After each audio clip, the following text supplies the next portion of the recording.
Hey everybody, welcome to my meditation bootcamp.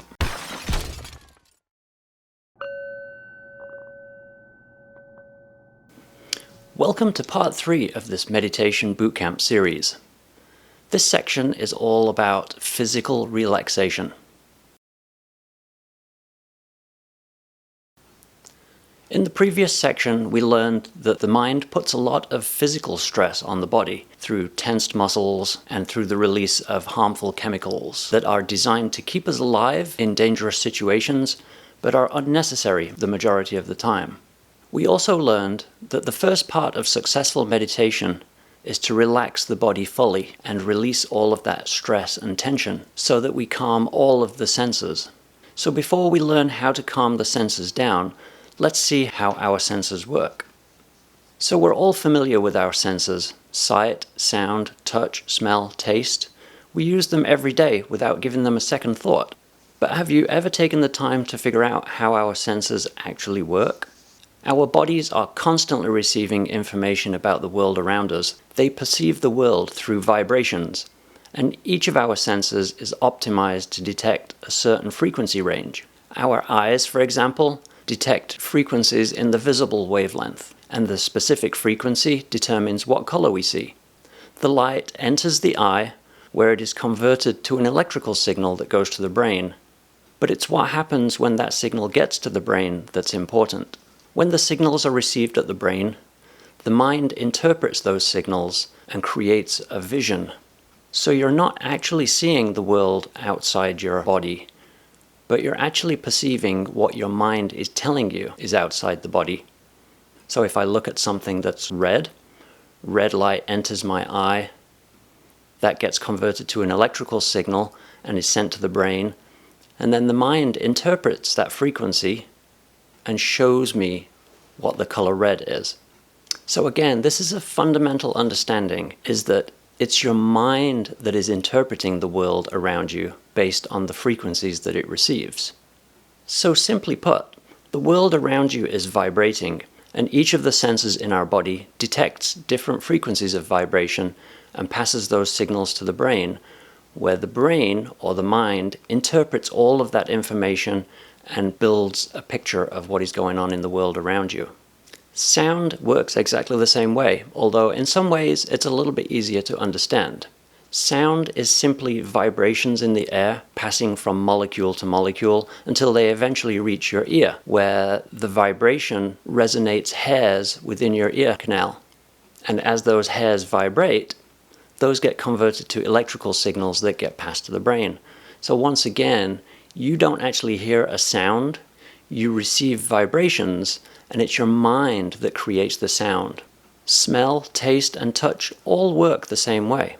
So what this actually means is that all of your experience of the world around you is actually created within your mind. Don't get hung up on that at the moment, but just keep that in the back of your mind as we go through the rest of the bootcamp series. So also remember from the previous video that our mind has evolved to keep us alive.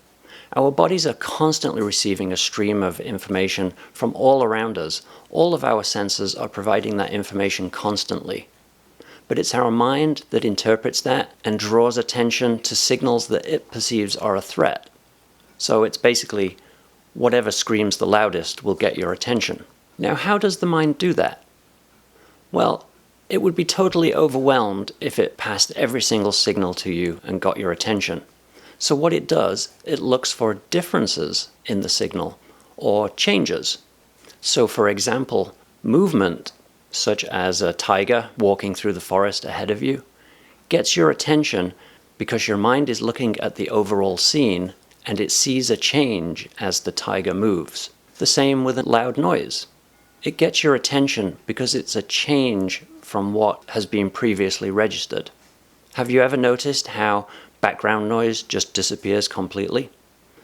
The room that you're in right now is filled with background noise, whether it's the hum of an air conditioner, traffic outside, and yet very often we don't notice those sounds until they either suddenly get louder or they stop completely.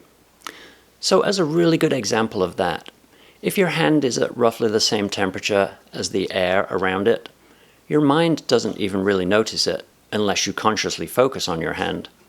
But under normal circumstances, you're not really paying attention to that.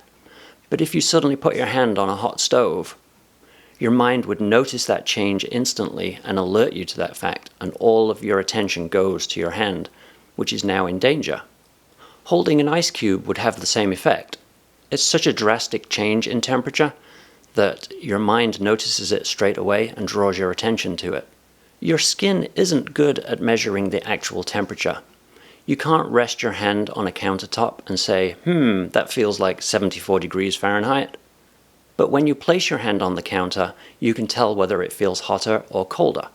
But if you leave your hand on the counter, not moving it, keeping it perfectly still, as your hand adjusts to the temperature of the counter, eventually you stop being able to feel it. You can try this sometime. Unless the counter is an awful lot colder than your hand or an awful lot warmer, eventually the sensation of the countertop just disappears. But you have to be very still to do it. All of our senses work exactly the same way. If they don't perceive a difference or a change, then essentially they become numb. And that's what we want to achieve with meditation. So just to go over that again, our minds have evolved to become phenomenal, fear-based survival computers is what I like to call them. But they're still fairly primitive. A snapping twig could signal the approach of a tiger or a squirrel. But until you've actually looked to see what made the noise, your mind still goes into survival mode. Movement in the woods could be an animal stalking you or potential dinner. A sudden sensation of warmth could mean you just stepped in the fire. But again, your mind draws your attention to whatever signal is screaming loudest at the time. If you stubbed your toe, your mind would instantly be drawn to the pain, and that would grab your full attention. But as you were hopping up and down holding your toe, if you got stung by a hornet, you'd forget all about your toe really quickly, as your mind once again grabs your attention to the signal that's screaming the loudest. So for meditation to be effective, the first thing we have to do is remove all of those, or at least as many of those external sensory inputs as we can, because even the slightest physical sensation will grab your full attention. We need to calm the body and make it as neutral as possible. So how do we do that? Well, let's go to the next video to find out. Don't forget to like and subscribe, and if you have any comments, please leave them below and I'll try to answer them for you. Alright, thanks for watching.